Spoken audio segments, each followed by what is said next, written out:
Bonjour et bienvenue dans Grand Angle, l'économie décryptée par ceux qui la font. Aujourd'hui, on s'intéresse à un enjeu clé de la transition énergétique, le bâtiment. Alors comment faire face à la hausse des coûts de l'énergie et à des réglementations de plus en plus exigeantes? Une solution, l'automatisation intelligente et le pilotage énergétique. Pour en parler, Christophe Lenitzky, bonjour. Bonjour, Christophe Palais. Directeur général de TBEN France. Alors, le bâtiment est aujourd'hui au cœur des enjeux énergétiques entre contraintes réglementaires, inflation des coûts, exigences de performance. Les acteurs doivent s'adapter rapidement. Pourquoi est-ce que le bâtiment est-il devenu un levier prioritaire de la transition énergétique ?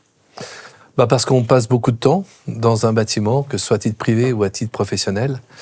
Et donc aujourd'hui, l'enjeu est de se dire comment réussir à occuper des bâtiments en ayant un confort de vie, tout en réalisant des économies d'énergie. Alors, sur le terrain, on observe une évolution rapide. On ne parle plus seulement d'équipement, mais on parle de pilotage, de supervision, de données énergétiques. Quelles sont, selon vous, les grandes tendances qui transforment aujourd'hui le secteur du bâtiment ?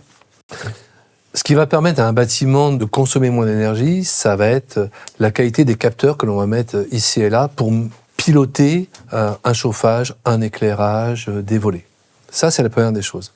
Mais on bascule de plus en plus aujourd'hui vers de la remontée d'informations, c'est-à-dire non seulement on veut agir, mais on veut comprendre comment on agit. On est passé de la domotique à vraiment du pilotage, quoi. C'est ça. C'est que ce qu'on veut piloter, on veut pouvoir mesurer l'impact que ça va avoir. Et cet impact-là, on ne peut le faire qu'en faisant de la remontée d'informations, que ce soit à distance ou en local, et de se dire, OK, sur ce poste-là, je veux réaliser telle économie d'énergie et je mets en place ce qu'il faut pour les réaliser. C'est ce que j'allais vous dire, c'est capital pour les économies d'énergie aujourd'hui. C'est vital. Alors, les réglementations jouent un rôle clé. Pour beaucoup d'acteurs, ce sont des textes qui sont perçus comme des contraintes. Est-ce que ça peut devenir, au contraire, des opportunités de performance et d'économie ? Vous avez raison, c'est souvent perçu comme une contrainte. Moi, je le vois plutôt comme un facteur d'accélérateur. Par la contrainte réglementaire, on fait travailler les industriels à trouver des solutions qui vont apporter ce confort sans sacrifier à des coûts exorbitants. On est vraiment sur trouver la bonne solution au bon endroit, au bon moment. TBM est positionné sur des solutions intelligentes d'automatisation depuis plus d'un siècle maintenant. Vous avez notamment développé Quantum, qui est un outil de supervision globale des bâtiments. Comment est-ce que ces solutions peuvent-elles concrètement permettre de piloter et de réduire les consommations ? Comment ça marche ? C'est très simple. Je vous ai parlé tout à l'heure des capteurs qui vont permettre de voir est-ce que j'ai le bon éclairage ou le bon chauffage. Quantum va permettre à distance de mesurer l'efficience des solutions apportées et va permettre, par exemple, vous rentrez dans une chambre d'hôtel, vous, simple consommateur, utilisateur, vous arrivez et sur un petit appareil qui n'est pas plus gros qu'un interrupteur. Ça ne se fait pas encore sur smartphone ou appli ? Alors, ça peut se faire sur un smartphone quand vous êtes chez vous, mais quand vous arrivez dans un hôtel que vous ne connaissez pas, bien sûr. Il vaut mieux avoir un petit boîtier. Donc là, on a sorti le Ion Prime depuis le Quantum. Mais ce petit boîtier-là va vous permettre de piloter vous-même tout ça. Et si vous voulez le faire sur un téléphone, Quantum va permettre de scanner juste un QR code et d'avoir accès à une interface très simple sur votre téléphone qui va vous permettre de piloter le chauffage, l'éclairage avec votre téléphone. Et donc ça, c'est pour l'utilisateur, mais pour le facility manager, pour celui qui va entretenir les bâtiments ou faire vivre le bâtiment. Le gestionnaire, Le gestionnaire, il va pouvoir se dire, OK, est-ce que j'ai du monde dans ma chambre? Oui, non. Quelle est la consigne de température que je veux donner, d'éclairage, va pouvoir piloter la chambre, les chambres, le bâtiment avec une interface hyper simple. Alors, vous allez plus loin effectivement avec cette mesure fine et des solutions de gestion énergétique, y compris pour l'habitat. Vous parlez souvent du bâtiment comme d'un chef d'orchestre énergétique. En quoi est-ce que ce pilotage intelligent change-t-il profondément la façon de consommer l'énergie sans pour autant dégrader le confort ? Aujourd'hui, lorsque on vous demande toujours de faire plus de réduction, de consommation.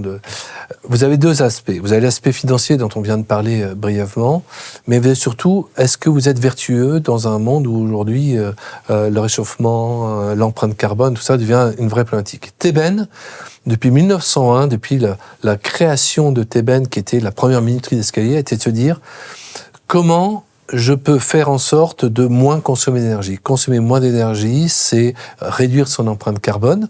Et donc, le pilotage du bâtiment a un aspect économique, mais surtout un aspect, je dirais, environnemental et vertueux. Alors, la performance énergétique va de pair avec l'engagement environnemental. Teben vise la neutralité carbone à horizon 2030. Comment est-ce qu'une entreprise industrielle agit concrètement pour réduire son empreinte environnementale ? En s'en posant à soi-même des règles vertueuses. Et par exemple, notre siège social est équipé à 100% de tous les appareils que l'on vend. Et ça nous permet aujourd'hui d'avoir un bâtiment qui est quasiment passif parce que on pilote avec Quantum, avec Ion Prime, avec tous les capteurs que l'on vend, la bonne énergie au bon endroit au bon moment. Ça, c'est une première chose, mais ça va au-delà. Ça, au-delà, c'est dans une démarche on a des panneaux solaires qui équipent notre bâtiment et qui alimentent les véhicules électriques, dont 100% de la flotte sera électrique d'ici 2027. On récupère l'eau de pluie. On a des emballages que l'on a revus pour consommer moins de plastique, moins de carton. On essaye de faire du plus avec du moins, ou du moins avec du plus, en fonction de comment on se met. Et je dirais que la démarche de Teben aujourd'hui va au-delà de simplement vendre des produits qui vont apporter des solutions énergétiques. On a une approche un peu holistique, presque une démarche RSE, même si on ne l'inscrit pas en tant que telle aujourd'hui. Mais notre volonté, c'est à tous les moments, on fait partie de cette planète, on fait partie d'un environnement, et à notre mesure, qu'est-ce qu'on peut faire ? Oui, avec la volonté de montrer l'exemple, le bon exemple.